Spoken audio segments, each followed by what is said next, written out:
If you've spent any amount of time at all in the verse, chances are you've had the opportunity to fly a variety of ships.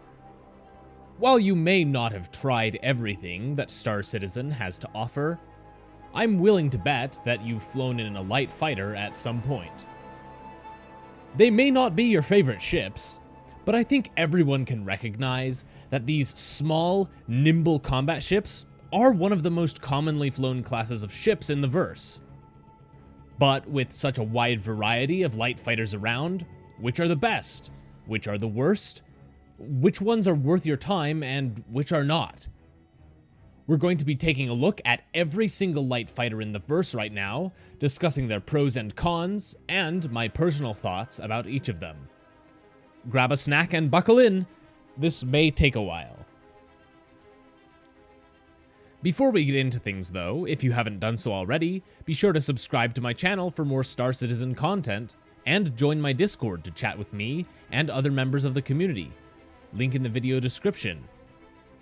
If you're new to the game, use my referral code in the video description below for an extra 5,000 starting credits. Now then, we've got quite a bit to talk about, so let's jump into this. Let's start at the very top with the absolutely quintessential light fighter, the Gladius. Aegis Aerospace's offering to the light fighter genre is everything a light fighter should be. Incredibly agile, well-armed, and extremely versatile. The Gladius also has gold standard unlike any other light fighter, offering weapon racks and internal storage spaces, giving you plenty to work with. While it's not a particularly beautiful or stylish ship, it certainly has earned its reputation as an extremely reliable and powerful fighter. A talented Gladius pilot can win almost any dogfight, and with excellent hardpoints, you have a lot of options for customization. It's a little on the pricier side though, both in-game and on the online store, and it's certainly not the prettiest ship available. The Valiant and Pirate variants are a bit more stylish, but offer no technical advantage over the base ship, are not available for sale in-game, and are even more expensive than the regular Gladius. However, I cannot recommend the Gladius enough as a fantastic light fighter, especially for beginner pilots. Next up, Anvil Aerospace. The Arrow is another example of a superb light fighter. While it lacks the second size 1 shield that we have in the Gladius, it has a very similar firepower, apart from a smaller missile payload. Just as nimble and even smaller than a Gladius, a talented Arrow pilot is an absolute force to be reckoned with. It's also a lot prettier than a Gladius, costs a lot less both in-game and on the online store, and even has a number of skins available for purchase in-game. With only 1 shield though, you're in real danger if you get hit with just about anything, so you need to be extremely careful. That said, the Arrow is a fantastic option for a fast and agile fighter that anyone can see success with. Not everything that Anvil has to offer is quite as great though, because they also offer the Hawk. While the Hawk is an extremely cool looking ship, offering access to an EMP as well as a ton of weapon hardpoints, the guns that it offers are pretty small. While it has decent burst DPS, the lackluster capacitors make it difficult to take full advantage of your plethora of guns. The EMP is quite weak, in fact the weakest of any ship that has an EMP, and while it has an extra shield compared to the Arrow, it's much slower, much less agile, and presents a much larger target. It's also more expensive than a Gladius, which is already a better option overall before you even factor in the cost. However, it can't be forgotten that it's a very unique and interesting ship to look at, so if you love the look of it, I'm sure you can make it work okay. Speaking of interesting looking ships, let's take a look at some alien ships, starting with the Aopoa Khartu-Al. Unbelievably fast and agile, the Khartu-Al can outfly just about anything in the game without much trouble at all. With 2 size 4 weapon hardpoints, it does have decent firepower as well, though the capacitors may leave a lot to be desired, putting the actual sustained DPS of most loadouts far below a Gladius. And while you may be incredibly agile, the Khartu-Al is also extremely big for a light fighter, and those large engine pods make very appealing targets for anyone wanting to quickly cripple your ship. Most of all, by and large, to what is affectionately known as alien tax, it's incredibly expensive, costing fully double that of a Gladius. For your money, it's probably a better idea to just grab a Gladius. However, the Khartu-Al is unbelievably cool to look at, and makes some of the most amazing noises you can get out of any ship in the game. I mean, the way it hums and growls at you, it's like you're blasting dubstep into your eardrums. If all you're looking for is style points, you may want to consider it, but for combat, it's not the best. Now, let's talk about the Talons. There's 2 variants, obviously, with the Shrike reducing the gun size in exchange for a rather impressive missile payload. While these ships used to be incredibly strong, after some balance passes, they've been reined back in considerably. Still, they are incredibly fast and agile, even more so than the Gladius, especially during atmospheric flight. Their weapon hardpoints share a similar issue to those of the Khartu-Al, thanks to the lackluster capacitors, though that's less of an issue on the Shrike with the smaller guns. Unfortunately for the Shrike, missiles are not very strong at the moment, so it does fall off considerably. While not nearly as godly as they once were, the Talons can still outfly just about anything while in atmosphere. Let's not forget that they're also stunning to look at and absolutely magical to fly. They're expensive, but not as expensive as the Khartu-Al, so that's a point in their favor. However, they are very fragile as well. If your wing gets damaged, you'll get sent into a death spin that's nearly uncontrollable. Overall, though, the base Talon is an excellent fighter, and the Shrike is okay. The last offering from Esperia is the Blade, a converted Vanduul ship. Let's face it, this ship looks absolutely epic, with those sweeping blade-like wings going off to each side.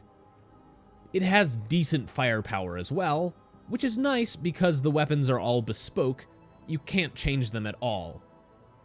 While they have a decent number of shots each, they recharge incredibly slowly, so you've got to be really careful with your shots.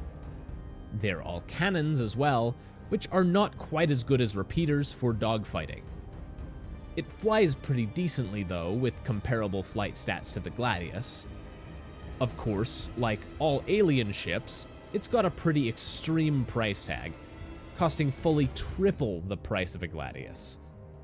Unless you've got bank to spare, your money is probably best spent elsewhere. Next up, from Consolidated Outland, we've got the Mustang. The Alpha is technically considered a freight ship for some reason, but the Delta is a full-blooded light fighter, and surprisingly underrated. It looks great, is very affordable, much cheaper than a Gladius, and with a decent weapons loadout, provides you with very good DPS. Even without counting the bespoke rocket pods, the Delta can actually attain higher DPS than the Gladius pretty handily.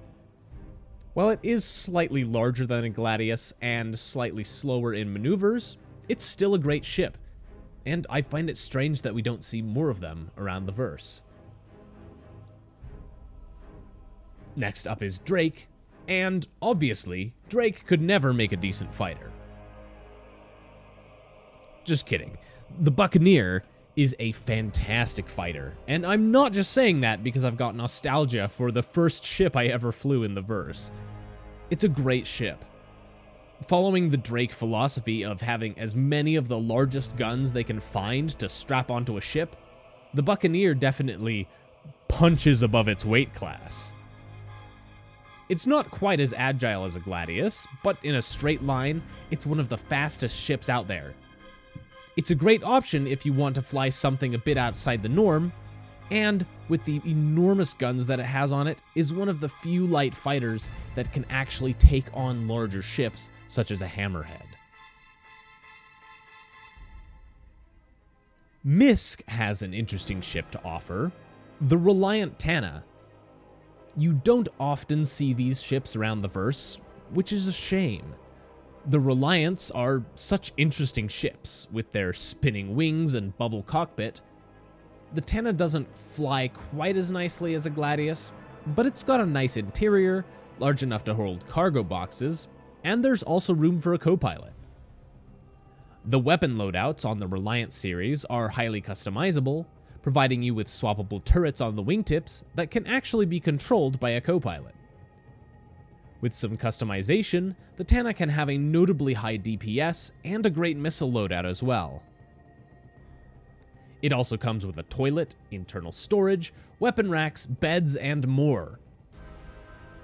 To top it all off, it's pretty cheap to buy, so it's a great option for someone looking for a multi-purpose fighter. Unfortunately, its large size does make it present a rather large target as well, so it can't sit in the very top ranks of a fighter. Now we're on to Origin, which has a couple options for us. First is the 125A. Very cheap and reliable, the 125A is more similar to the Arrow in the way that it flies, and the fact that it only has a single shield. It's got less firepower than an Arrow, though, but makes up for that by having extra fuel, reliable hydrogen scoops, and a small interior that includes a bed and room for some cargo as well. While it's not anything special in combat, its tiny profile and fuel efficiency make it a great daily runabout, or a snub fighter for a Carrack or 890 jump. But if that's what you want to use it for, you might just want to consider the base 100i, which is cheaper. The 325A, on the other hand, is a considerably better fighter. It's larger and slower, sure, but it comes with an extra shield and a size 4 nose gun too. It might not be quite as good as a Gladius in a dogfight, but the power it can bring to bear is no joke. It's also got a toilet and a bed inside, a small cargo bay, and room for delivery boxes as well. For a light fighter from a luxury manufacturer, it's also very well priced, costing quite a bit less than a Gladius. It's pretty too, in that stylish Origin way, so you may want to consider it for your next ship. Finally, we come to the Aurora. The cheapest ships on this list by a huge margin, the Aurora MR and LN models are considered light fighters. Small and quite quick, though not quite as agile as a Gladius, the Aurora series are competent fighters in their own right, especially at a fraction of the cost. That low price tag does come with some drawbacks though. First off, they have pretty pitiful firepower, only being able to equip size 1 guns. They don't have very much fuel, so you'll need to go back and refuel pretty often. And of course, most importantly, they're ugly. Man, I really hate how these things look. They look like insects and not in a cool way. Just look at all those fiddly little fins and stuff all over them. I just detest these flying little rectangles and all that they stand for. Burn them with fire. Burn them. I hate... Excuse me.